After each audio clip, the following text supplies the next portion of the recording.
What's up guys, and welcome back to my channel, and if you're new here, then welcome to our little corner of the internet. Today we're watching a video titled "What Happened to the Murder Hornet and Why Cows Eat Snakes." I never knew that cows ate snakes, but this might make me reconsider my hopes and wishes of having a fluffy cow, because if they eat snakes, I don't know how I'll be able to deal with that. Yeah, but either way, let's see what this video is about. Do you ever wonder what happened to those murder hornets? 2020 was like a terrible final season. At one point there was a giant murder hornet storyline that everyone just forgot about. These were highly venomous Asian giant hornets which erase about 30 to 50 names in Japan a year. Oh, it's true, we had them here too, or we have them, I think. Creepy. 2013 alone, they turned 42 people in the past tense in one Chinese province. And apparently they illegally entered the United States, with the first sightings happening in Blaine, Washington towards the end of 2019. Which is kind of a problem because one hornet nearly unsubscribed Cody Peterson from life, so imagine getting jumped by an entire nest. Not only that, but these murder hornets will slaughter entire beehives. So what happened? Well, the Department of Agriculture made it clear that we couldn't give them a chance to establish in America. Basically, the government said it was on site. Hornet nests that were found were quickly put out of commission for the sake of our way of life. One nest had allegedly 200 queen hornets before they were all put in a pack. So yeah, we went to war against hornets, but the thing is, it might not be over. On June 4th, a dead dried hornet was found near Washington State. Now scientists believe it was an old hornet from last year, but these hornets typically emerge from hibernation. I'm not sure if these are the exact hornets that I've seen here, because there are plenty of different types of these, but the ones that I've seen here are like extremely yellow and red, and they're massive. Like, they're massive. Like, they have eyebrows. In July, and all the homicidal hood flies that we didn't kill off could be returning for a season 2. But two things: one, this murder hornet is actually rarely ever lethal to people, and two, wildlife experts believe it would be impossible for them to become a permanent resident invasive species in America. Basically, Asian hornets are like TikTok trends or performative activism, a big deal in the moment, but they're overblown and they don't last that long. That being said, they typically re-emerge from hibernation in July, so if they are planning to run it back, it's gonna be tough for the Cancers. This episode of Australia is a f***ing simulation. This cow was caught eating something suspicious. When the worker took a closer look, he realized the cow was slurping a whole ass snake like it was a strand of mom's spaghetti. This wasn't some F-tier garden snake. It was a sand python that got turned into a cow's chew toy. Now, to be fair, cows have always been off. Technically they're herbivores, but cows have been known to chew on the carcasses of other dead animals. In Australia, that often means dead kangaroos. They'll sometimes even suck on the bones of other cows, but the snake, that was new. Farmers believe they do this because low levels of phosphorus in the soil means less phosphorus for the cows. Not enough phosphorus can cause weaker bones, and for cows it can lead to botulism. Okay, I mean, that's logical. That's okay. I'm fine with that. I mean, you can't get your nutrients in, I get it. Which is bad. Phosphorus deficiency can also lead to osteophagia, where an animal like a cow chews or eats the bone of another dead animal. And you thought they were innocent. Nah, they ain't safe either. This cow is low on vitamin P, but instead of taking a supplement, he said f*** it and decided to take a python instead. That sentence makes no sense anywhere else in the world but Australia. Moral of this video: Australia has no food chain, it's a f***ing free-for-all. We finally have to talk about it. Koalas are just dumb.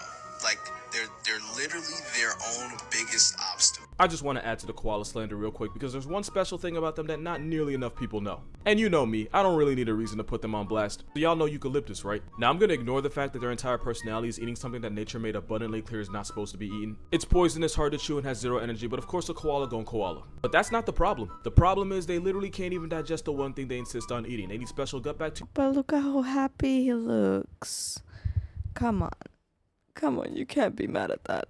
To break down the toxins of the eucalyptus. And of course, an animal that isn't smart enough to understand rain isn't going to comprehend probiotics. So to get the bacteria and, not starve to death, the baby koala will nuzzle up to the mother in the, this position.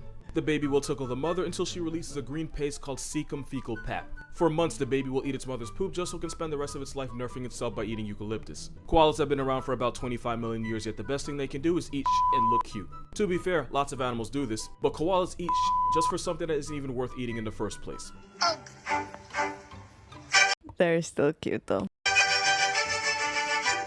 Snakes like the python can actually swallow things bigger than their head. A lot of people think snakes unhinge or dislocate their jaws to do this, but that's not what they do. It's actually weirder. That's because for snakes, the bones in the lower jaw, called the mandibles, aren't connected the same way they are with us. Instead, they're held together by a stretchy ligament. These two jaw bones work independently and can actually spread apart from each other, which you can see here.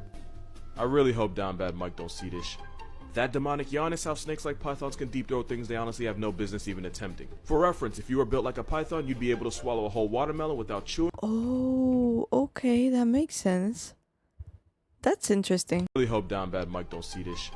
That demonic yawn is how snakes like pythons can deep throat things they honestly have no business even attempting. Wait, that's so gross. Okay, that's like if my jaw was like cut in half here and it would like open to the sides. That's kind of weird. For reference, if you were built like a python, you'd be able to swallow a whole watermelon without chewing and without using your hands. All thanks to those two bones. Because those two jaw bones work on their own, they can slowly inch whatever they're trying to eat towards the back of their throat, basically like walking their jaw over their victim.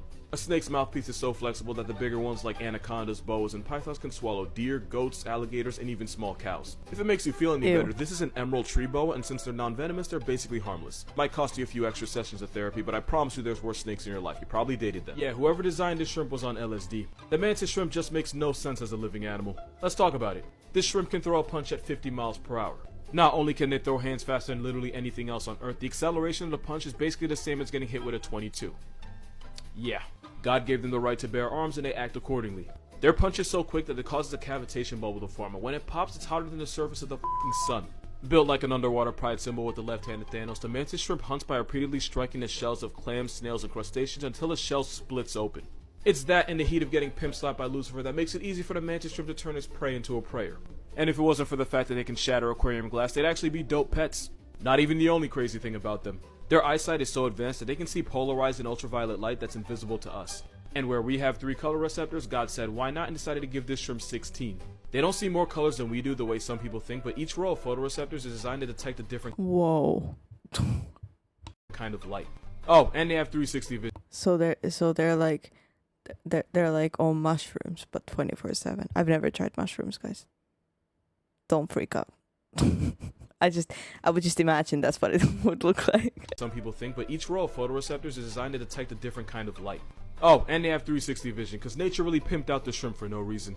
10 things you didn't know about the world's grumpiest cat. It's a Pallas cat, and it's basically the snow leopard's little brother found in the same Central Asian mountain ranges like the Himalayas. They're one of the highest cats on the planet. One Pallas cat was found 18,300 feet in the mountains. That's as high as more than 14 Empire State Buildings. It's around that height where your body would start to fall on you because of lack of oxygen. Pallas cats can survive being that high because just like snow leopards, or ice tigers if you know you know, they have huge lungs, a powerful heart, and massive nasal cavities to pull in more air. They are massive introverts, and the only way they ever tolerate each other is when they want to make more of themselves. They're so good at surviving where they honestly have no business that when you take They also have the face, like they kind of look like they can't tolerate others.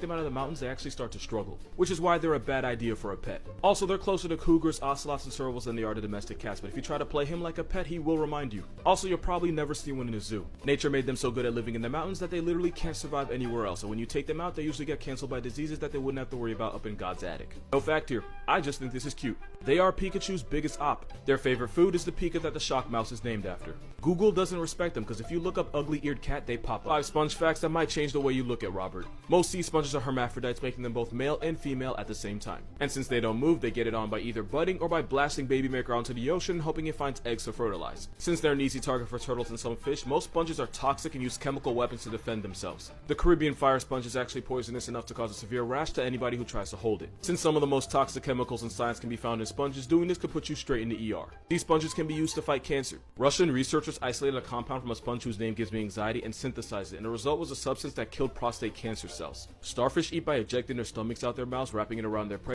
Hold on, this is a lot of information in a very short time. Sure. I can't even speak anymore. It was a substance that killed prostate cancer cells. Starfish eat by ejecting their stomachs out their mouths, wrapping it around their prey, digesting it from the outside before retracting the now soupy remains back inside. Why am I telling you this? Because starfish eat everything, including, sponges were the first animals, and it's possible they're the sister group to every living animal on Earth. By that I mean a very, very, very long time ago, there was a common ancestor for every animal alive, and sponges were the first to diverge from that ancestor. If that's true, that means for everything. I'm talking about you, your dog, Harambe, that squirrel in your attic you haven't met yet. The sponge is a sister group for all of them. So basically that shirt, that tie, and that thigh gap was the blueprint for life as we know it. The more you know. Fescaplicynopsis reticulata.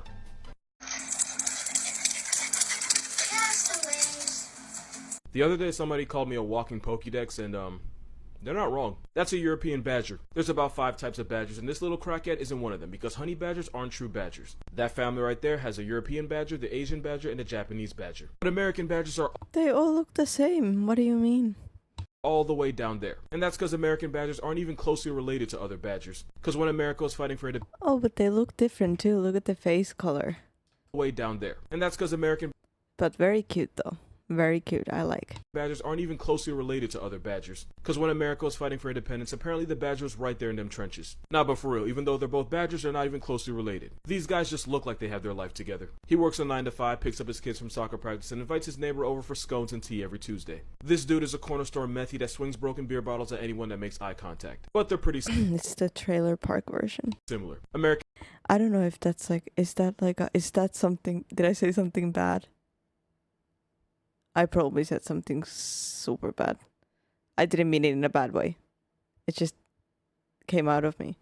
I don't know if that's like, is that something like something, it's just, that's just a, kind of the image that I have of, I think they're called trailer parks from series that I've seen from America. I've never been to America, so I wouldn't know. So please don't judge me. I was looking at trailers to live in, so I would be the trailer park person, actually. So yeah, don't judge me. Don't judge me, okay? badgers will work with coyotes to hunt, and the Europeans will squat up with foxes. They're both carnivores, but they'll eat anything that fits in their mouth, and both give zero f***s. Because where Americans will square up with bobcats, cougars, and sometimes grizzlies, Europeans will step to wolves, lynxes, and sometimes brown bears. They also stab pad with one badger murking an entire chicken coop. Sometimes European badgers will break into beehives and eat honeycombs while actively being stung by hundreds of bees. And I was not kidding about American badgers stepping to grizzly bears. They usually get clapped, but It's a bear. effort was made, and I respect that. Moral of this video, badgers are wolverines with short person syndrome, and I f***ing love them for it. 3 animals that are way stronger than society taught you. First we have swans, because these pond pigeons are what geese think they are. Because where geese are all talk, swans can actually do damage. Not only can they allegedly break their arms with their wings, one took a man's life by drowning him. They've also murked dogs by beating them to death with those wings. You could try to humble a swan by grabbing its neck, but you're still risking your entire way of life if this hell Tweety goes for your eyes. The biggest swan is the mute swan, which can weigh over 30 pounds. They're everything geese are on steroids. This Now I feel super bad because I think that I said something bad, guys. Please reassure me that I'm okay.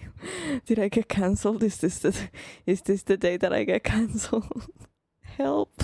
is Patrick the Wombat. Wombats are keg barrels with legs. Wombat booties are reinforced with cartilage and fat, so if this furry bowling ball rear ends you, it could actually break your leg. They're so sturdy that they can put your car out of commission and sometimes even launch you off the road. Cause hitting a wombat's like hitting a curb with the face. Not to mention they defend themselves by running to their burrow and then using their backside to crush the skull of a predator against the roof of their burrow. And last we have donkeys. Eeyore ain't a bitch, he really bout that. Donkeys will not only delete a coyote, but they've been known to play with their corpse like a rag doll. If you're a rancher, you're better off trading your shotgun for a donkey, cause you don't have to load a donkey. Cause they're black Air Force horses. There's a reason this homicidal barcode is more badass than horse. 7 deadly sins, but because I am the way I am, represented as animals. Envy's definitely the common house sparrow, because if she finds out her mate's been Did it just switch to a whole nother video? the way I am, represented as animals. Envy's definitely the common house sparrow, because if she finds out her mate's been cheating on her, she'll proceed to butcher and abort the chicks he had with another female. Why do y'all go after everyone but the actual cheater? I don't get it. Lust is definitely the anti-kindness, because he won't stop spreading his seed until his immune system shuts down, his body disintegrates, and bro just becomes past tense. Bro really experiences post-nut clarity in the afterlife. Gluttony is the Argentinian wide-mouthed frog, because they never stop eating. The only way this kamikaze stops is if it either chokes to death or literally tears its stomach open. These frogs will die trying to swallow something physically bigger than they are. Wrath is no one else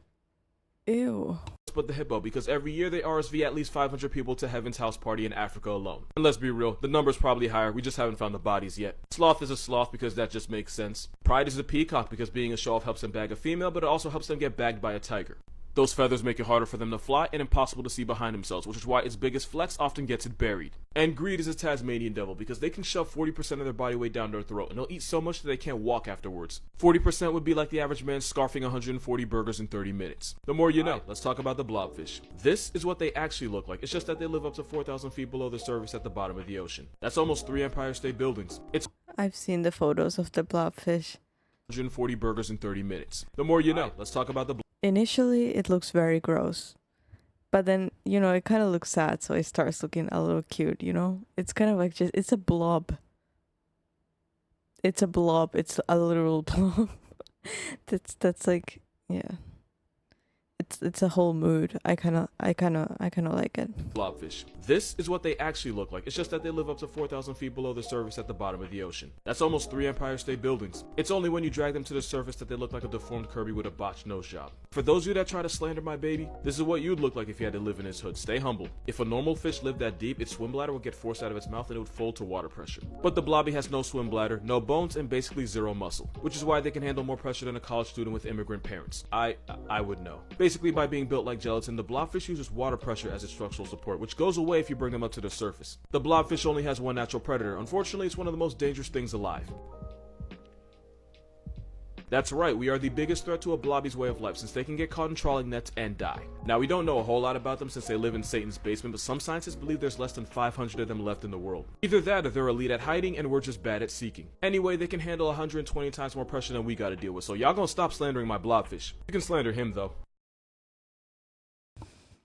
That was a lot of information in one video, guys. That was a lot of information in one video, and I might have gotten cancelled during it. I'm kidding, but for real, my intention would never be to disrespect anyone. That just came out of my mouth, and it might have been very stupid. So, either way, thank you guys for joining me for this video. I really hope you liked it. Please leave a like, subscribe, and I'll see you guys in the next video. Bye!